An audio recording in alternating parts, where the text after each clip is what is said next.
Dr. Daite, can you help us with the definition? What is sexless marriage? Thank you so much. When you want to talk about sexless marriage, typically you'll be expecting things like frequency, you'll be considering regularity of physical intimacy. But for sexless marriage, generally you would say that this is a marriage where you have any of the partners feeling less fulfilled sexually and ready to talk about it. So it is about the two people in the marriage and then the variation or the difference in their sexual appetite, if you like. Okay. And so for anything to be considered sexless, it should have this variation. Okay. But generally speaking, we say that in a marriage, you expect that at least there should be sex once, where it is not possible, once in a month.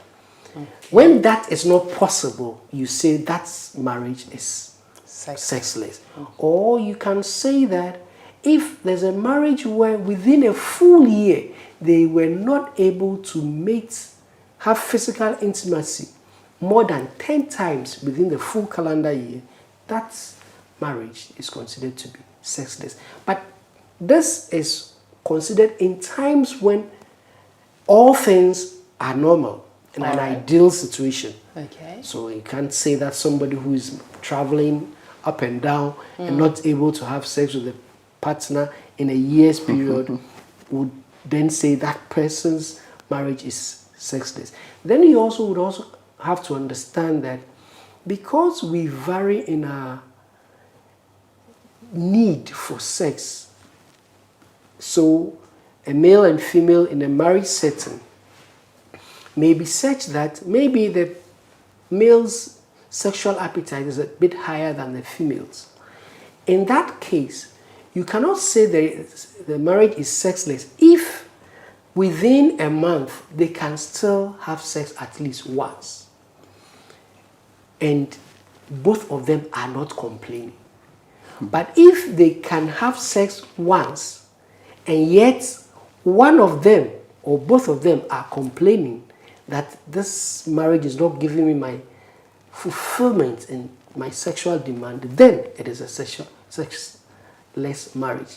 I think it is that way. So always it is about the regularity and then the two people involved in the marriage. That is how the definition is. All right, that's good. Thank you very much. Pastor, I see you smiling. Just throw in your bit in there. Let's see how it goes. So you see, what doctor said, this is the medical side, and it's true. Yes. Somebody may still be under marriage and would have sex without any intimacy. Will just be there. Help us with that.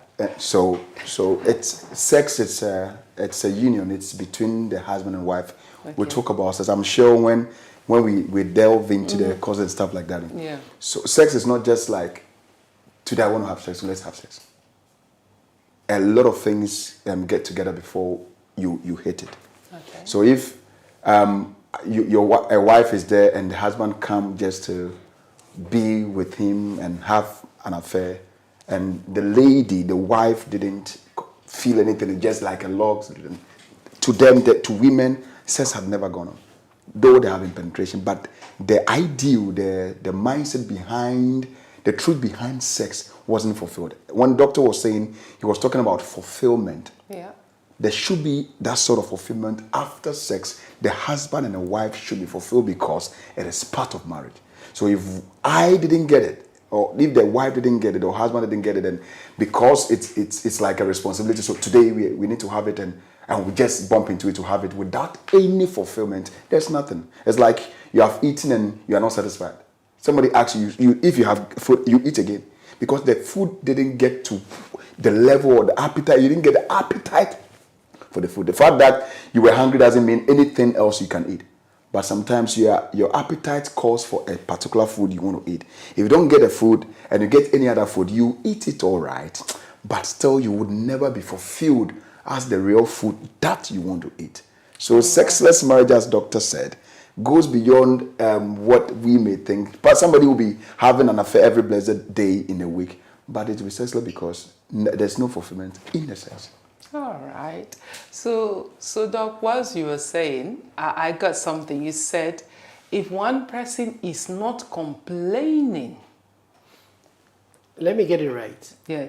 If one or both are okay, they have to be okay with it. You see, because marriage is a union of two people, if any one of them is complaining, There's a problem. then there's a problem. If both are complaining, there's a problem.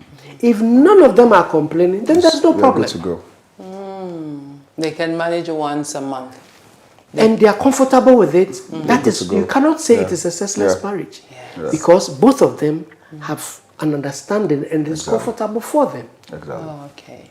All right. So they have to be okay with it or not be okay before we can define it then.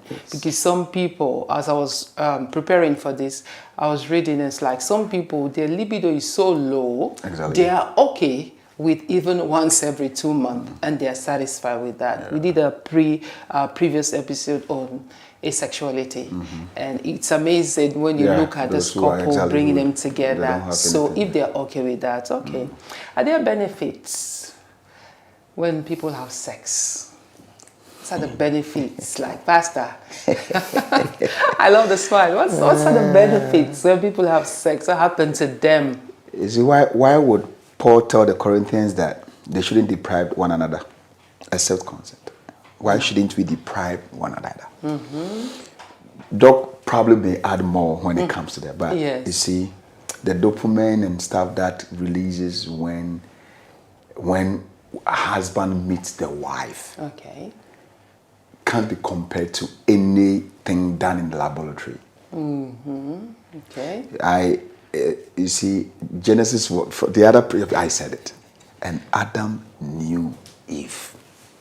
That word knew goes beyond K-N-E-W. Sex is so beautiful to the extent that it causes one not to age, as in aging, and the person will be very weak. Sex. Correct, good one. Not sexless in what we are talking about. Real sex, like sex that God had ordained. When husband and wife had it together, it allowed them to look alike. They think alike because they are connected.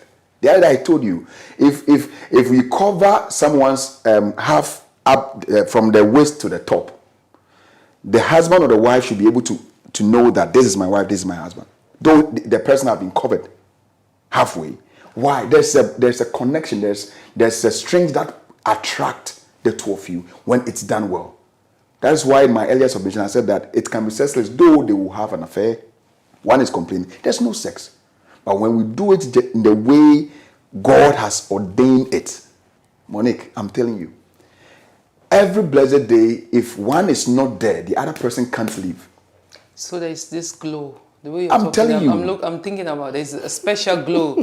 Why is it that, Monique, why is it that when they get married and the ladies start living well, they say, hey, your husband is doing the thing. Why? Because of the release. Certain things comes and makes you upright. Why is it that a woman will wake up early in the morning and her demeanor will let the neighbors know that today things didn't go well, today things went well?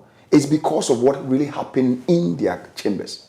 Sex, correct sex. It's only good sex that will cause the woman to ask the husband, what are you eating this morning?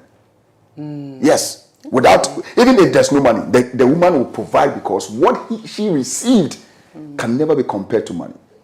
Engage the pleasure pathways, the special glow. I'm telling you, man. I think we need to check some of these our married couple who come to church and they're grumpy and they're always taking. I think we need to look at them. Thank you. Pastor, what do you think? It's true. It's true, right? They are disturbing us. They are not giving us peace. And you see, we deal with people like that. So they will come and you ask them, when was the last time you had a fulfilled sex? And they'll be looking at each other. Oh, okay. They are brothers and sisters. They are brothers in and Christ. sisters in Christ. And now they are giving us headache in church. And that we should get sometimes when married. I'm not saying this thing they should, please, I'm not saying this thing should go. But sometimes when the men come to church and it's the women, if the husbands that their wives are depriving them, they intend hugging the young ladies.